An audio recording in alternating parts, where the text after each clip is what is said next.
should find a style in which they're going to be sick. And if you're comfortable, wearing, baggy sweats and sandals, then great, that's your style. But because my sartorial choices are limited because of my chronic pain, I have to cut my hair rather short because I can't have hair or necklace or clothes or anything touch from about the bottom of my ear to probably about my shoulder. And so I've just figured, okay, well, this is what I have to deal with. I can't wear anything except slightly off the shoulder shirts and short hair. But I think lipstick to me has a powerful effect. And if you're a man, I just think it's like, shaving, grooming, getting your hair cut. I think that when you feel confident, my sister always says, don't go out of the house wearing an outfit that you wouldn't want an old boyfriend to see you in. But now that I'm married, I'm dating much less. So that doesn't necessarily apply. But I do try when I'm out facing the world. Like when I go to my doctors, and I'm in my doctors about once every 2 weeks, and at one of the many, at least. And I try to make an effort because I remember when I was going to doctors' offices, and the waiting rooms can be very intimidating and scary places.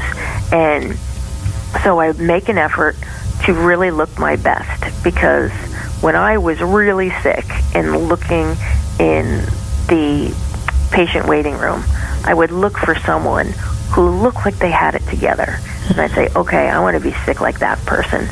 So now that I'm an old grizzled veteran at chronic illness, I try and put my best face and best foot forward, because I think, well, maybe if there's like a young woman who's just getting diagnosed with MS or sarcoidosis or even ALS, that maybe if they see, maybe I can be that person just by just sitting there and like looking like I've got it together.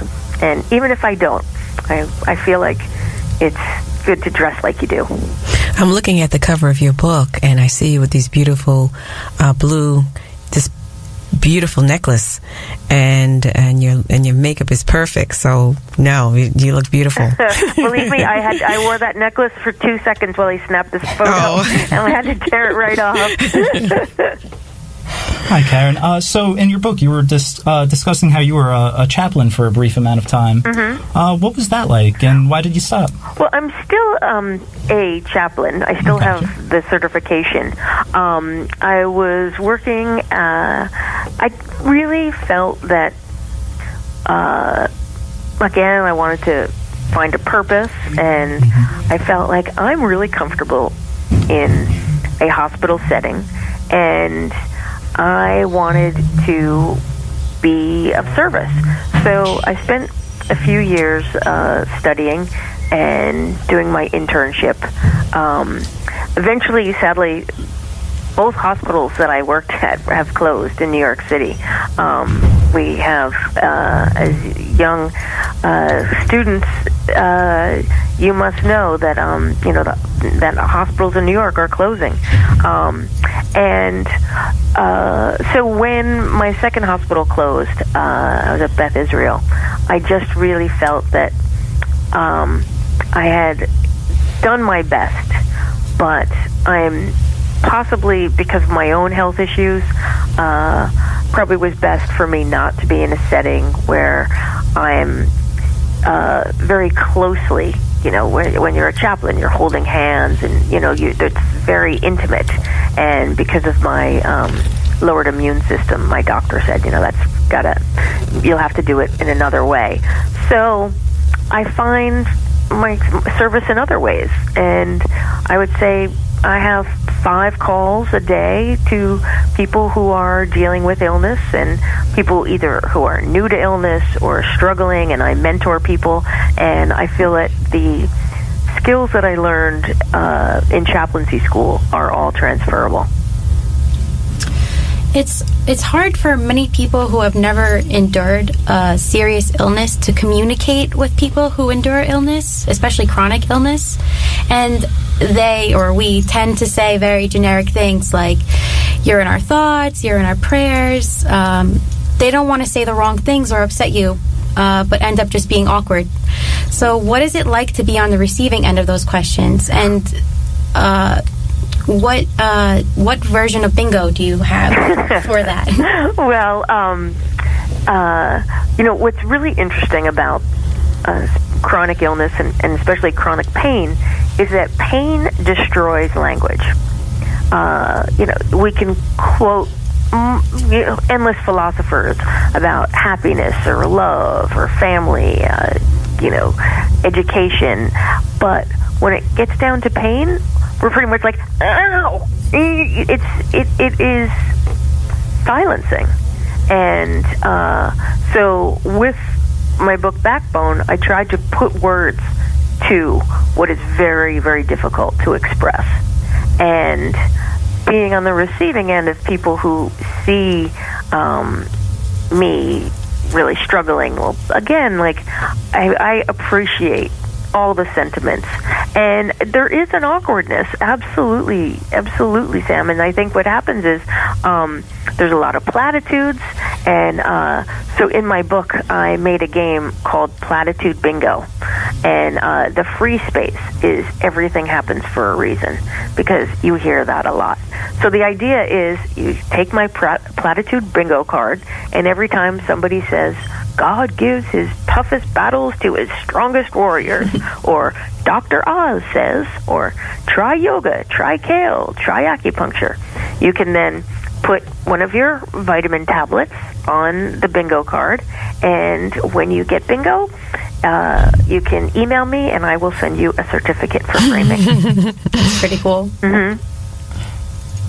Hi, Karen. So it sounds like you're very well read. Which authors of literature do you connect most with? Well, because my work is now a writer. I've wrapped up. I was working at after MTV. I went to HBO for about 15 years.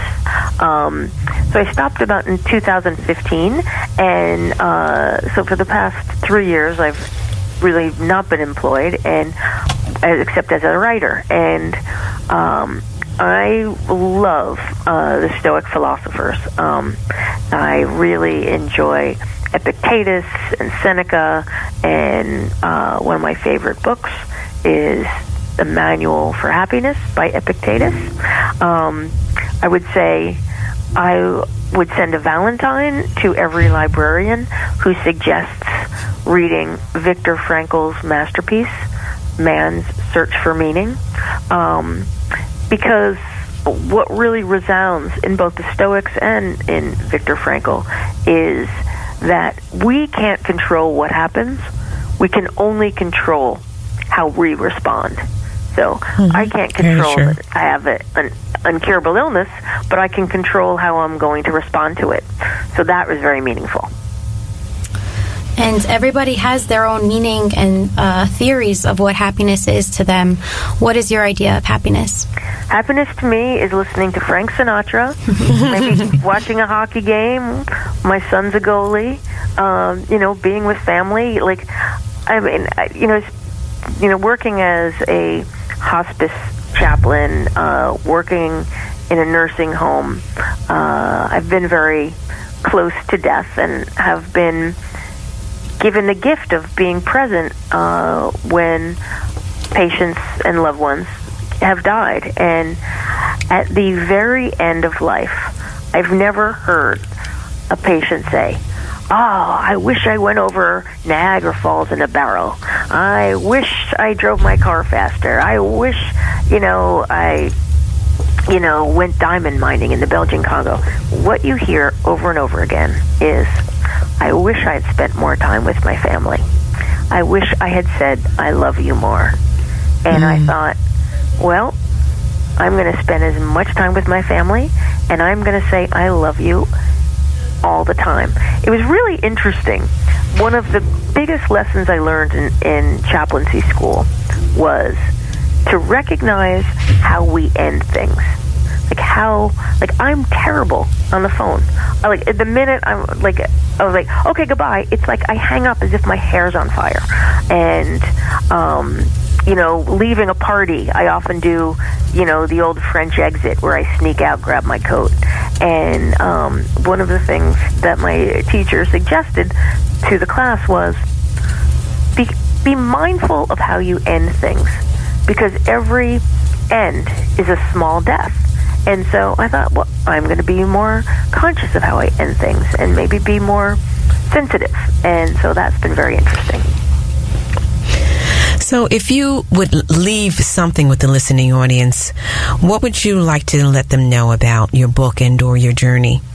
Well, in one sentence, just wrap it up really nice for us. I think that my goal with Backbone was to illuminate what Lord Byron said, and that is, always laugh when you can.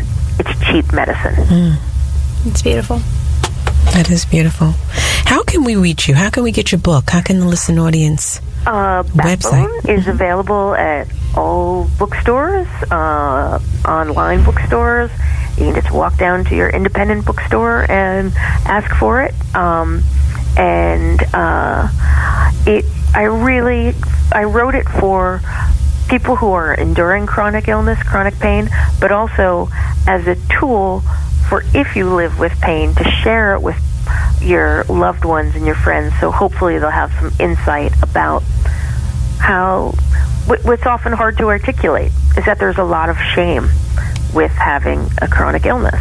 And I try to present this in an honest, clear way with a big sense of humor.